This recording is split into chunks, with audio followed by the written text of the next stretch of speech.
to show you something that you can see right now before your eyes. You can still see it. Genesis, the 27th chapter. Genesis, the 27th chapter. That you can see even in this country. Genesis 27, and we're going to pick it up at verse 1. Genesis 27 and 1. Everybody still with me? Yes. Is it warm in here? No. Yes, sir. I know it ain't warm. She said it ain't warm. Genesis 27.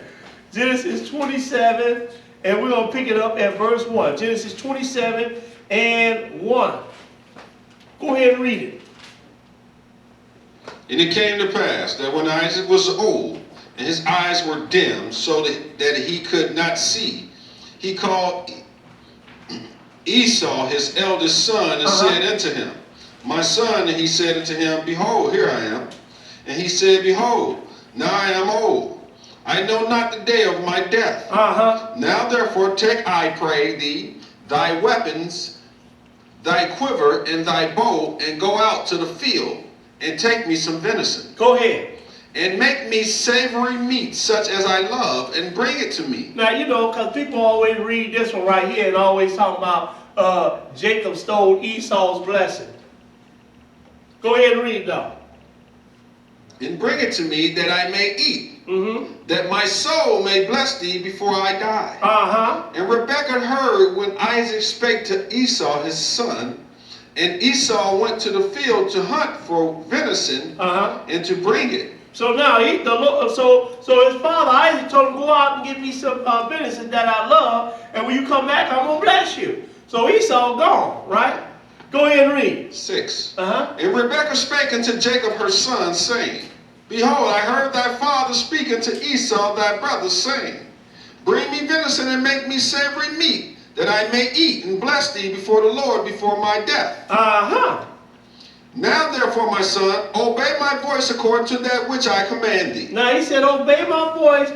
She said, obey my voice such as that which I command thee. Skip down to verse 18. Let's get to it. Skip down to verse 18. Go ahead and read. And he came unto his father and said, My father. He said, Here I am. Who art thou, my son? And Jacob said unto his father, I am Esau, thy firstborn. So now Jacob, him and his mother conspired to trick Isaac to give Jacob the blessing instead of Esau. Right? But the Lord had already said the elder going to serve the young, and Esau being the older, he going to serve Jacob. But this is how the Lord done it. So now here come Jacob now to get the blessing instead of Esau. Go ahead and read.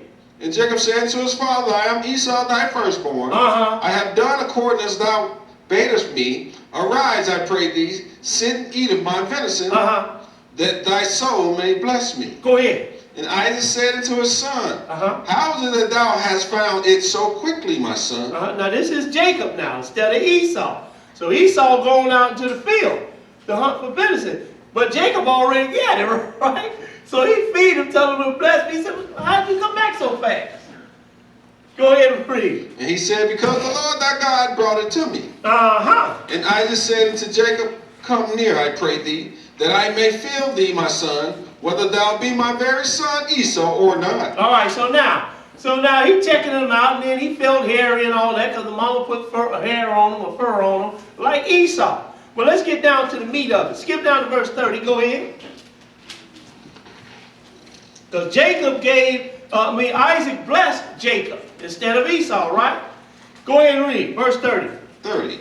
And it came to pass, as soon as Isaac had made an end of blessing Jacob, and Jacob was yet scarce gone out from the presence of Isaac his father, that Esau his brother came in from his hunting. Now here come Esau now.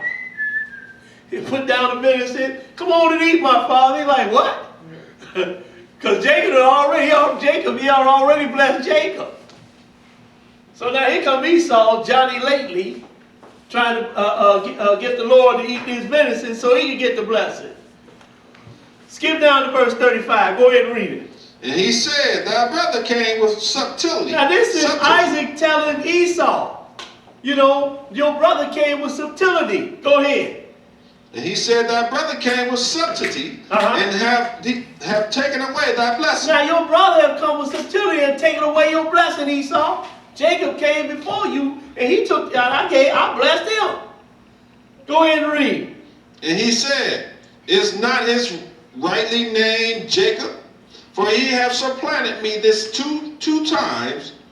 He took away my birthright, and behold, now he hath taken away my blessing. And he said, hast thou not reserved the blessing for me? Now he you know, he talking about, because the Lord had said the elder gonna serve the younger, but then Esau had sold the parties to Jacob for the birthright, didn't he? Sold it to him. So now Jacob just really collected what was already his, because the blessing come with the birthright, don't it? Go ahead and read. 37. So now Esau said, do you have a blessing reserved for me? Go ahead and read. And Isaac answered and said to Esau, behold, I have made him thy Lord, and all his brethren have I given unto him for servants. Go ahead. And with corn and wine have I sustained him. And what shall I do now unto thee, my son? Now he said, you know what? And Isaac answered and said unto him, Esau, behold, I have made him thy Lord, and all his brethren have I given to him for servants. And so you a servant too, Esau. That's what he's telling them. Right. So Esau's still putting the bag on though. Because Jacob already got it, but he still want, you got one left for me? Because he hollering and crying now. Jacob done stole my birthright, my blessings and all this stuff. Isaac like, hey, I done gave him the blessing, yeah, he is blessed. And I made all his brothers servant, and you his servant too. Verse 38, go ahead. And Esau said to his father, hast thou but one blessing, my father? Go ahead. Bless me, even me also, O my father. And Esau lifted up his voice and wept. Go ahead. And Isaac his father answered and said unto him, behold, thy dwelling shall be the fatness of the earth. Thy dwelling shall be what? The fatness of the earth. The wealth of the earth. That's what he gave to Esau. The wealth of the earth. The fatness of the earth. Can you imagine that? You know, here it is, we in a small town, it's just me, my father, and my mother, and my twin brother. Right? We really are nobodies. Right? And he told Isaac told him, look, and answered him and said unto him, behold, thy dwelling shall be the fatness of the earth, and of the dew of heaven from above. And from the dew of heaven from above. He gave him the fatness of the earth. What's more fatter than money, than wealth, when it comes to the earth? Nothing more fatter than that, is it? So that's what he gave Esau, the wealth of the earth. Verse 40, go ahead. Yes, sir. And by thy sword shalt thou live. And he's still living by his sword. Yes, sir. Got the best military in the world. Make it plain. You understand? The number one, I should say, not the military, but the Air Force. The number one Air Force in the world, Esau. The one that called himself Jews. But go ahead and read, though. And by thy sword shalt thou live, and shalt serve thy brother. And it shall come to pass, when thou shalt have dominion, that thou shalt break his yoke from off thy neck. Now, so he said, your dwelling is going to be the fatness of the earth, right? So now, let's go to Deuteronomy, the 28th chapter. And let's look at what the Lord said about the children of Israel. Deuteronomy 28. Let's look at what he said about the children of Israel. And I'm going to show you, this guy still got the wealth of the earth. Still got it. Deuteronomy 28, and we're going to pick it up in verse 15. Because the Lord told children of Israel, if you keep my commandments, I'm going to bless you. If you don't, I'm going to curse you. So we're going to pick it up at the curses. Go ahead, verse 15. But it shall come to pass, if thou wilt not hearken unto the voice of the Lord thy God, to observe to do all his commandments and his statutes which I command thee this day, that all these curses shall come upon thee and overtake thee. Now, let's look at one of the curses that the Lord put on the children of Israel. Verse 43, go ahead. 43. The stranger that is within thee shall get up above thee very high, and thou shalt come down very low. Go ahead. He shall lend to thee, and thou shalt not lend to him. Go ahead. He shall be the head, and thou shalt be the tail. Stop right there. So now look at what the Lord told one of the curses is going to be on the children of Israel. He said, he shall lend to thee, and thou shalt not lend to him. So, you know, Israel, you're not going to loan to nobody. People going to loan to you. Make it plain. He shall lend to thee, and thou shalt not lend to him. He shall be the head, and thou shalt be the tail. Now keep this in mind. You're not going to loan to nobody, Israel. And then he gave Esau what? The fatness of the earth. He gave him the wealth, didn't he? What does verse 45 say? Moreover, all these curses shall come upon thee, and shall pursue thee, and overtake thee, till thou be destroyed, because thou hearkenest not unto the voice of the Lord thy God, to keep his commandments and his statutes which he commanded thee. How long these curses going to be on? And they shall be upon thee for a sign and for a wonder, and upon thy seed forever. They shall be upon the children of Israel for a sign and wonder, and upon thy seed forever. That look, the stranger going to loan to you, but you're not going to loan to him. Come on. These curses are going to be on you, Israel, forever as a sign and a wonder. Forever. Now keep that in mind.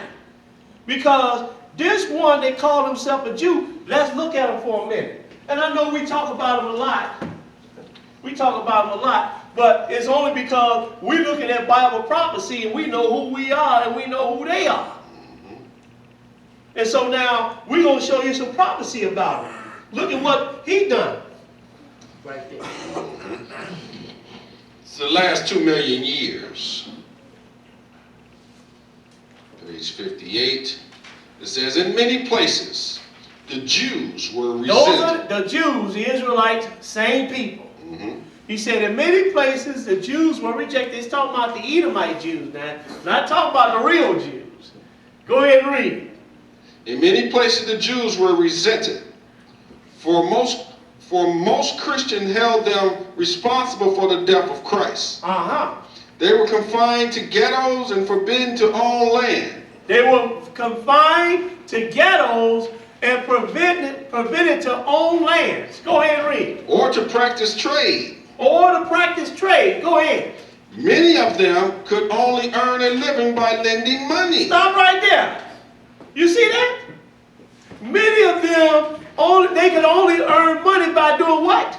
Lending money. Lending money. That's what the Lord is saying. Look, Israel, you, the stranger going to loan to you, but you're not going to be able to loan to them. But these people right here, that's the way that they earn their money, by lending. Read that over again. In many places the Jews were resented, for most Christians held them responsible for the death of Christ. They were confined to ghetto and forbidden to own land or to practice a trade. Many of them could only earn a living by lending money. They could only earn a living by lending money. Now look, you know, the Lord said, look, Esau, you're going to get the fatness of the earth, didn't he? But he said, Israel, people going to loan to you, but you're not going to loan to them. And look how these people right here got their money. Make it plain. By what? Lending.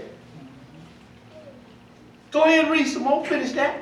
Yes, sir. It says, made a living by lending money, a practice which further alienated them from Christians who in medieval times were forbidden to do so. Now, in medieval times, the Christians were forbidden to lend money. But this guy right here, they call himself a Jew, that's how he earned his living, by lending money. Look what else he done too. All right, let's go to this one right here. Now, hold on now, because we ain't trying to offend nobody. And we don't want to get shut down. So, we just read something that's true. Now, the book said that Israel, you weren't going to be able to loan to nobody. The stranger, you're not going to be able to loan to the stranger. The stranger going to loan to you. And then he gave Esau what? The fatness of the earth, which is the wealth of the earth. And we see now these people that call themselves Jews, they loaning people money. But did you know this, though? Go ahead and read that topic right there. Yes, sir. Yes, sir. It's from the worldnewsstand.net. Thomas D. Shelf. The Federal Reserve is privately owned. The Federal Reserve, our Federal Reserve, is privately owned. Go ahead and start reading that down there. Mm-hmm. The Fed began with approximately 300 people or banks that became owners, stockholders, purchasing stock at $100 per share. The stock is not publicly traded. This stock is not publicly traded. So you can't buy this stock. Mm-hmm. Go ahead and read.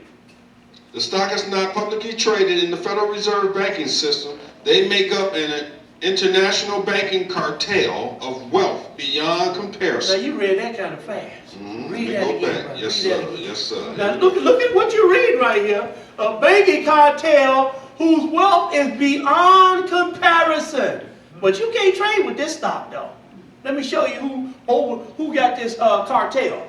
Start that over again. The Fed began with approximately 300 people or banks that became owners, stockholders purchasing stock at $100 per share. The stock is not publicly traded in the Federal Reserve banking system. It is not publicly traded in the Federal Reserve banking system. Go ahead and read some more. They make up an international banking cartel of wealth beyond comparison. Of wealth beyond comparison. This banking cartel. Go ahead and read some more. The Fed banking system collects billions of dollars in interest annually and distributes the profits to its shareholders. Oh, you can't publicly trade it, bro. So the shareholders, they taking their money and distributing it among themselves. That's right, bro. Now look who founded this, though. Look who started this.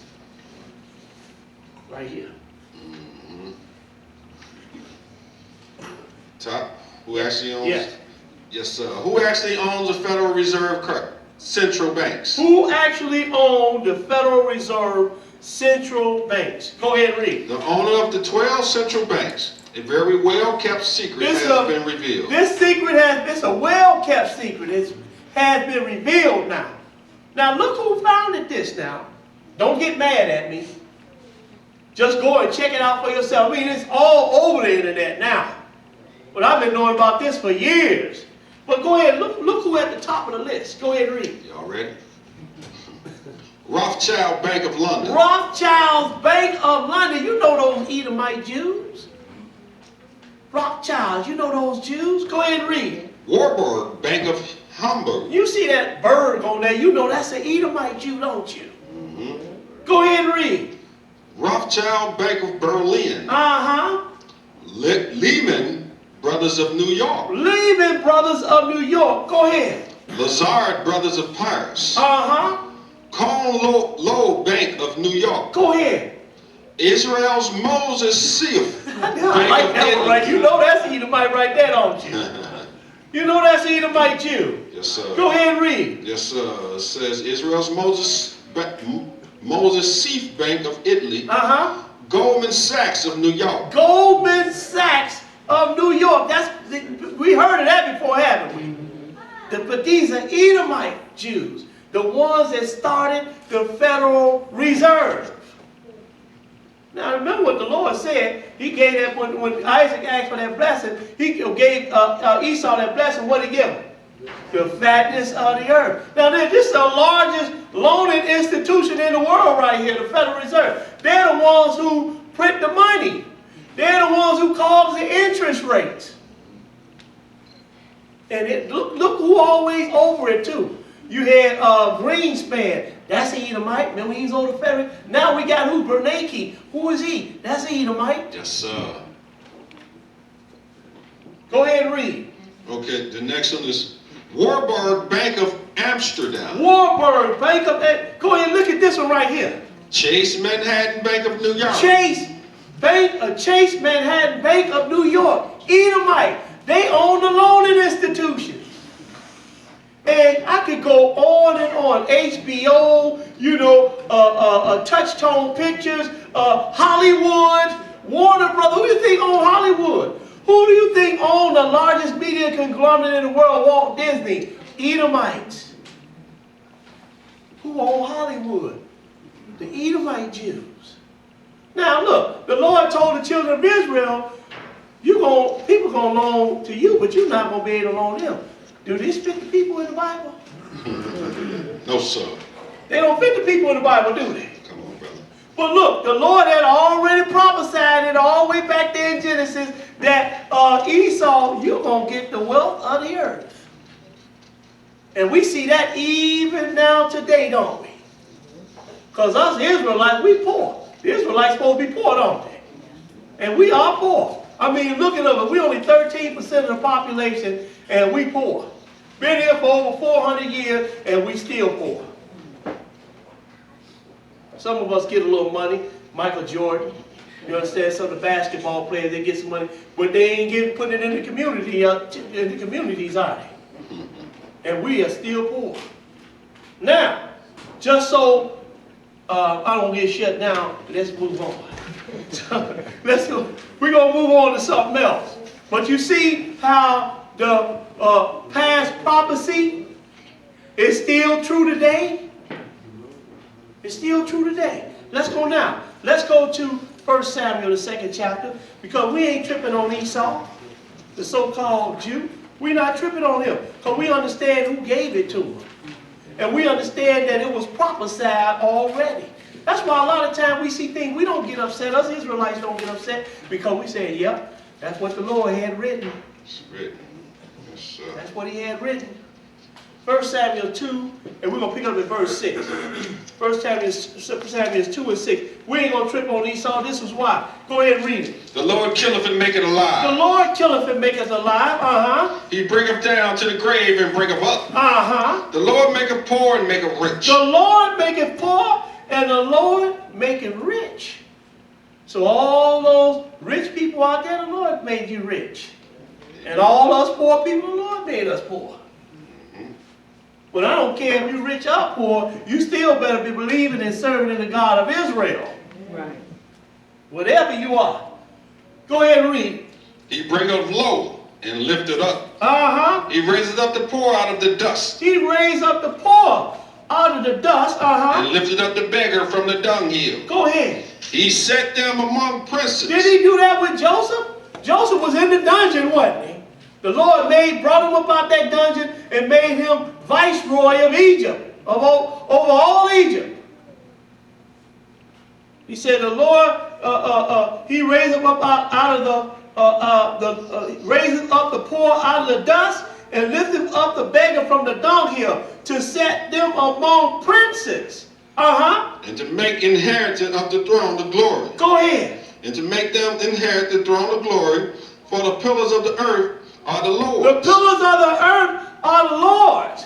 He's the one who gave this prophecy to the prophets to prophesy and to write down and to give it to us to read. Only thing we have to do is read it, understand it, and believe it. Finish that. And he hath set the world upon them. Now, so we're going to show you some prophecy that is even taking place now. Even taking place today. Well, just yesterday. Let's go now. Let's go to Genesis, the 16th chapter. Genesis 16. Genesis 16, and we're going to pick it up at verse, Genesis 16 and 1. Genesis 16 and 1. When you get it, go ahead and start reading. See, well, you know, the Lord got it. This is ironclad tight. Can't nobody mess with it. You know, the white man, he changed this, and the white man, you think the God of Israel going to allow man to change his word? He can't do nothing about it? What God you talking about? Come on, brother. Teach. 16 and 1. Man, you know, put his words in a book, had it written in Hebrew first. Now it's all over the world. His word. Genesis 16 and 1, go ahead and read. Now Sarai, Abram's wife, bare him no children, and she had a handmaid, an Egyptian, whose name was Hagar. And Sarai said unto Abram, Behold, now the Lord hath restrained me from bearing. I pray thee, go in unto my maid, and it may be that I may obtain children by her. And Abram hearkened to the voice of Sarai. Go ahead. And Sarai, Abram's wife, took Hagar, her maid, the Egyptian, after Abram had dwelt 10 years in the land of Canaan, and gave her to her husband Abram to be his wife. Go ahead. And he went in unto Hagar, and she conceived. And when she saw that she had conceived, her mistress was despised in her eyes. Now, we ain't going to get off into all of that. We come here for something else. Skip down to verse 7. So now she was despised in her mistress' eyes. So Sarah took off running. I'm not Sarah, but Hagar took off running into the wilderness. Go ahead and read. 7. And the angel of the Lord found her by a fountain of water in the wilderness, by the fountain in the way to Shur. And he said, Hagar. And he said, Hagar. Go ahead. Sarah's maid. Whence comest thou? And whither wilt thou go? And she said, I flee from the face of my mistress Sarah. And the angel of the Lord said unto her, return to thy mistress and submit thyself under her hand. Keep reading. And the angel of the Lord said unto her, I will multiply thy seed exceedingly, that it shall not be numbered for a multitude. And the angel of the Lord said unto her, behold, thou art with child, and shalt bear a son, and shall call his name Ishmael. And shall call his name Ishmael. So ain't that something? You got, which we're going to read is the Arab, but you got the Abraham, the Hebrew, and the Egyptian woman made up the Arab. Ain't that something? And they all still clustered over there together, even today.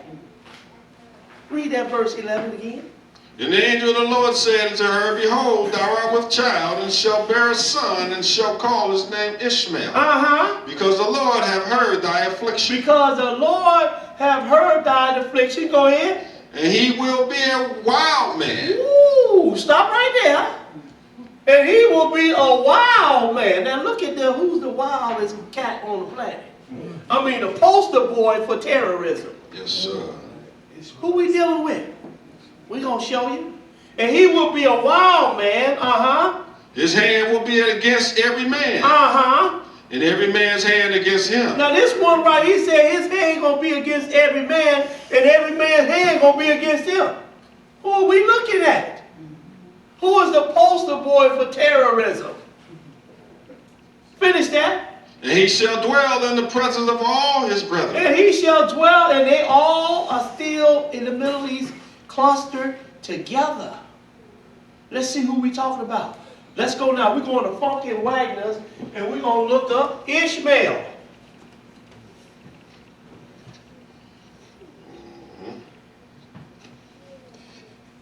Funky Wagner's New Encyclopedia, Volume 13. Ishmael, page 461.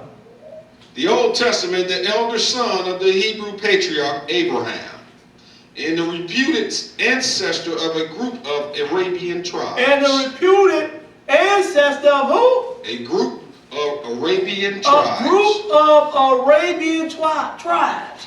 You finish that? That's it. Now look. So now this Ishmael is the father of the Arabs. And you see what the Bible said about him? He shall be a wild man. What did he just do yesterday? Just blew up. They blowing up stuff everywhere, aren't they? His hand is going to be against every man, and every man's hand against him. And we're looking at the Arab, aren't we? The face of terrorism. And terrorism goes throughout the world, doesn't it? It don't just happen. Who bombed here in the United States? The Arabs did. We know who done it, right? Who just bombed right there in Rome yesterday? We know who done it. The Arabs, right? But look, the Bible, you can't get mad at me because the Bible telling you right here, and he shall be a wild man. Every man's hand against him, and his hand against every man. And who is the face of terrorism now? Every time you see one of them, you always think about what? I mean, you know, you ain't got to, we don't want to offend nobody. But look, that's what's happening though, ain't it? And it was already prophesied. That's my point. And we know who we're talking about too. Let's go to Galatians the 4th chapter. Galatians the 4th chapter. Galatians 4, and we're going to pick it up at verse 21. Galatians 4 and 21. Because the book tells you who he is too. Galatians 4 and 21. When you get it, go ahead and read it. Galatians 4, and I know that's a little hard for some people, you understand, but that's the way it is though. The Bible already prophesied about him. And he's, even in our generation right now, we can see all the terrorism that he is calling. He's not the only terrorist, don't get me wrong, but who is the poster boy for terrorism? Galatians 4 and 21. Galatians 4 and 21. Go ahead and read it. Tell me, ye that desire to be under the law, do ye not hear the law? For it is written that Abraham had two sons, the one by a bondmaid. Now we know Abraham had two sons, Isaac and Ishmael, right? And I said Isaac first for a reason. But go ahead and read though. The one by a bondmaid and the other by a free woman. Now, the bondmaid was Hagar, and the free woman was Sarah. She had Isaac. Go ahead and read. But he who was of the bondwoman was born after the flesh. But he of the free woman was by promise. Now, he of the bondwoman was of the flesh, but he of the free woman was up by promise. Who the Lord made the promise to? Isaac, not Ishmael. Go ahead and read. Which things are allegory, for these are the two covenants, the one from the Mount Sinai. The one from the Mount Sinai, go ahead. Which gendered to bondage, which is Hagar. Which is Hagar. That's Abraham's wife's, that's Sarah's handmaid, right? Hagar. That's the bondwoman. Go ahead and read. For this Hagar is Mount Sinai in Arabia. In where? In Arabia. Ishmael's the father of the Arabs, isn't he? For this Hagar is Mount Sinai in Arabia, in answer to Jerusalem, which now is, and is in bondage with her children. Now, read verse 26, because we want to make sure we know that the Israelites, they were the free woman. Go ahead. But Jerusalem, which is above, is free, which is the mother of us all. Which is the mother of us all. But you see how the Lord had it prophesied all the way back in Genesis about Ishmael. He was going to be a wild man, and every hand's going to be, his hand's going to be against every man, and every man's hand's going to be against him. And we know that that's really something. An Egyptian and a Hebrew made an Arab. Birthed an Arab. So all of us some kin, aren't we? Let's go to Joel, the 2nd chapter. Joel, because I don't think y'all understand what I'm putting down here today. Joel, the 2nd chapter. Joel 2, and we're going to pick it up at verse 1. Joel 2 and 1. Look at this. This is something to come. Now, we're getting ready to look at some future now, because we can see that present that's going on right now with Ishmael. But look, we're going to look at something else. Joel 2 and 1. Joel 2 and 1. Go ahead and read it.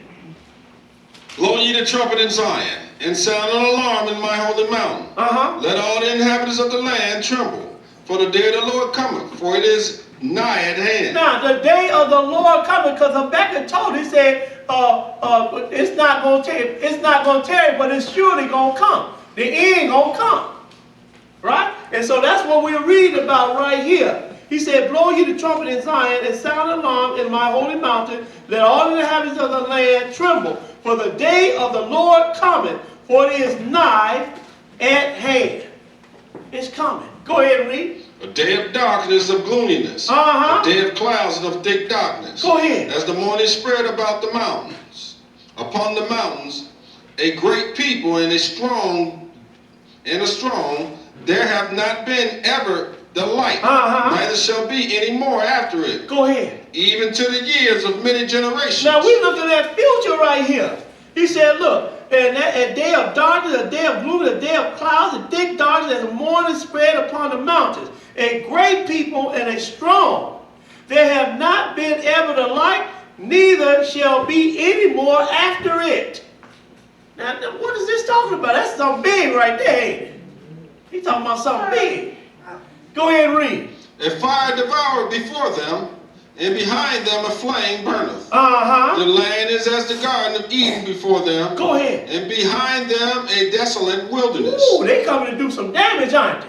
Now this future now, because we ain't seen nothing like this before.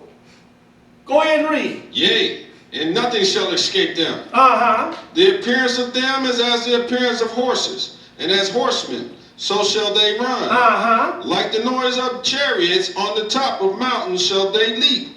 Like the noise of a flame of the fire that devoureth the stubble.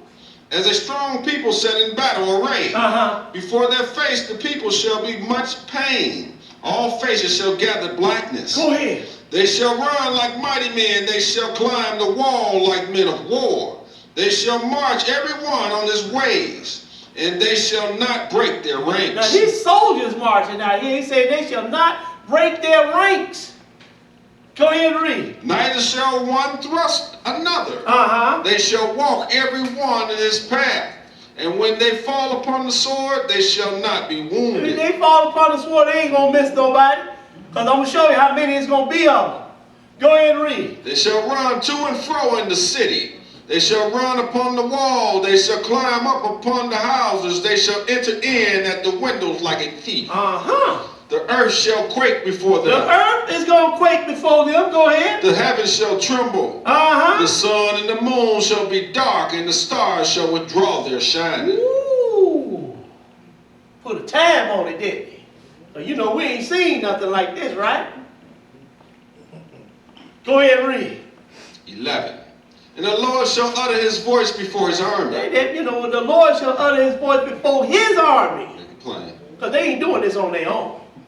You understand? The Lord running this, so don't get scared. Well, you better fear, because this time you ain't the right place at the right time, boy. You going to be feared for real. Teach. The Lord shall utter his voice before his army. Go ahead. For his camp is very great. Uh-huh. For he is strong that executeth his word. Go ahead. For the day of the Lord is great and very terrible. Uh-huh. And who can abide it? The day of the Lord is very great and terrible. Who can abide in it? Now, you know, we're looking at the day of the Lord. This is something to come, right? Yes, sir. So the name of the lesson is Bible Prophecy Revealed Past, Present, and Future. We're going to show you some past prophecy, some present prophecy. Now we're going to show you some future prophecy. But it's kind of intermingled because we're looking at the players right now today. Because all this ain't happened yet. But we're going to show you the players, though. First, let's go to Matthew, the 24th chapter. Matthew 24. Matthew 24, and then we're going to pick it up at verse 2. Matthew 24 and 2. Go ahead and read it. And Jesus said unto them, See ye not all these things? Verily I say unto you, there shall not be left here one stone upon another that shall not be thrown down. Uh-huh. And as he sat upon the Mount of Olives, the disciples came unto him privately, saying, Tell us, when shall these things be? And what shall be the sign of the coming and the end of the world? Now we're looking at the end of the world. Go ahead and read. And Jesus answered and said unto them, Take heed that no man deceive you. Uh-huh. For many shall come in my name, saying, I am Christ, and shall deceive many. Go ahead. And he shall hear of the wars and rumors of wars. See that ye be not troubled. Don't we have that now? Wars and rumors of wars. But he said, see that you be not troubled. Go ahead. For all these things must come to pass. Uh-huh. But the end is not yet. Go ahead. For nation shall rise against nation, and kingdom against kingdom. Nation shall rise against nation, and kingdom against kingdom. Don't we got that now? Go ahead and read. And there shall be famines and pestilence. Hold it. There shall be famines and pestilence. We got famines now, don't we? Just go on your internet and push up famine. You see all the countries that got a famine going on. And he said, and pestilence, this is like diseases and stuff like SARS and all these different diseases, outbreaks of diseases that we got now. HIV and AIDS and all those type of things. Pestilence. Go ahead and read. And earthquakes in diverse places. We just had one of the largest earthquakes known to man. That tsunami was 9.0 on the Richter scale. One of the largest, reached all the way over to Indonesia and a few other countries. That's how big it was. And we just had an earthquake in this country too, didn't we? Over in the Gulf of Mexico over there, when we had the what they call the Katrina. That's what I'm trying to say. That was nothing but an earthquake, and hundreds of people died, didn't they? So we got these things going on now. He said famines and pestilence and earthquakes in diverse places. Go ahead and read. All these are the beginning of sorrow. All these are the beginning of sorrow. We're living in these times right now, aren't we? But Jesus told you about it all the way back in the 1st century. That's how we know that the Bible is true. Because we read about what's going on now. Skip down to verse 15. Go ahead. When ye therefore shall see the abomination of desolation, spoken of by Daniel the prophet, stand in the holy place, whoso readeth, let him understand. Let's go read about this abomination of desolation. Let's go to Daniel 11, and we're going to pick him up at verse 31. Daniel 11, and we're going to pick him up at verse 31.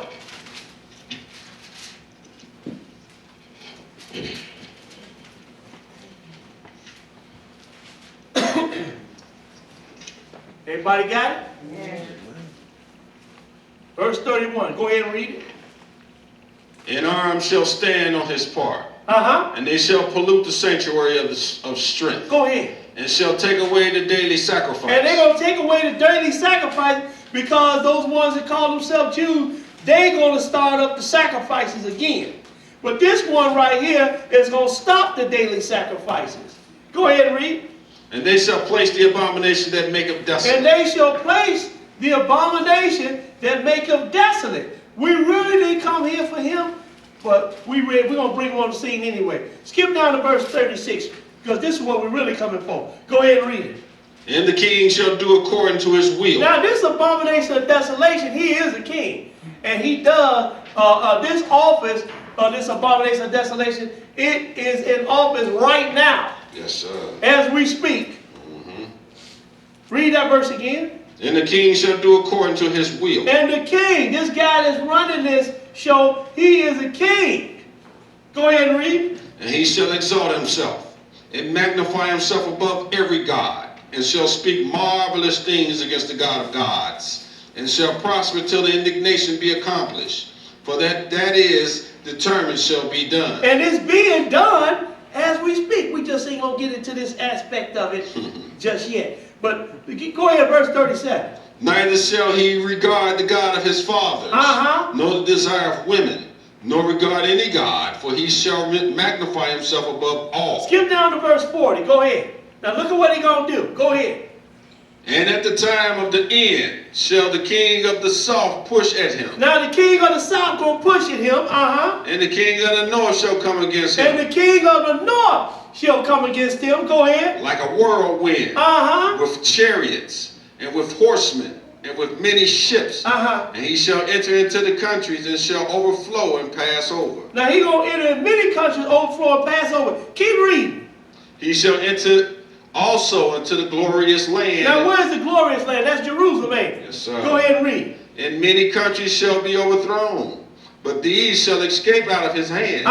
Even Edom and Moab, and the chief of the children of Ammon. Because you know, some people say Edom, they extinct. They don't live no more. Those people don't exist no more. Well, how is it that they don't exist? We read about them right here. When this abomination of desolation spoken of by Daniel prophet is going to stand in the holy place. This the same time. And then he said, and he shall enter into the glorious land, and many countries shall be overthrown, but these shall escape out of his hand. Even Edom, Moab, and the chief of the children of Ammon. So Edom still exists. So does Moab, and so does Ammon. Yes, sir. They still exist today. But keep reading though, because this ain't what we came for. Go ahead. 42. He shall stretch forth his hand also upon the countries, and the land of Egypt shall not escape. And the land of Egypt shall not escape. Go ahead. But he shall have power over the treasures of gold and of silver, and over all the precious things of Egypt. And the Libyans and the Ethiopians shall be at his steps. Stop right there. And the Libyans and the Ethiopians shall be at his step. Now he's coming after them. After he done spoiled the Egyptians and took their riches, now he get ready to come after the Libyans and the Ethiopians. Verse 44. But tidings out of the east and out of the north shall trouble him. Ooh, wait a minute. But tidings out of the east and the north shall trouble him. Go ahead. Therefore he shall go forth with great fury to destroy and utterly make away many. Now he said, but tidings out of the north, out of the east and in the north shall trouble him. Now, what is all this talking about, Brother Rodney? Well, we're going to show you some prophecy that's going on even just a few years ago, dealing with these same players right here. These same players. Let's go. We're going to read you something right here. Yeah. Now he said tidings out of the north and out of the east and the north going to trouble him, right? What is the most northern country on the earth? Russia, ain't it? Russia, yes. And what's the east? It's Russia and China, ain't it? Now look at what the Russians said to NATO, and I'm going to show you who this NATO part of them are. Go ahead and read. What did they say to them? At the International Security Conference, ISC, in Munich, 2007, Vladimir Putin warned Western leaders. He warned Western leaders what? Warned Western leaders that the unprecedented aggressive expansion of NATO has brought the world more close to a third world war. Ooh, he talking stuff, ain't he? He talking about NATO. You know, NATO with all the different countries and everything. They are allied together. Now, Russia and China, they're not allied with all these people. Well, look. So now he said, you know, their aggressive expansion of NATO has brought the world more closer to a third world war than it has ever been before. Go ahead down there. Yes, sir. Warning came years before NATO aggressions against Libya. Against who? Libya. So we got all the players right here. We got the titans from the east and the north, right, and Libya. Because remember, he's going to make his steps at Libya and Ethiopia, right? This abomination of desolation. So now, hold on one second now. Because we're going to show you who this West is. So we got the east and the west, right? We got Russia and who else? Keep reading. And it's under declared war in Syria and Pakistan. Now turn the page.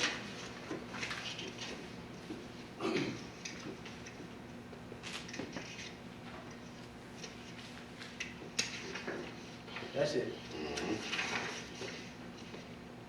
Both China and Russia are outraged by NATO's... Stop right there. Both China and Russia are outraged by NATO. But tidings out of the east and out of the north shall trouble him. So who are we looking at? China and Russia. They're going to trouble who? The West. I'm going to show you who this West is talking about, though. Both China and Russia are outraged by NATO's, go ahead, unprecedented abuse of UNSC's resolution 1973 and NATO's war on Libya. And NATO's war on Libya. NATO's war on Libya.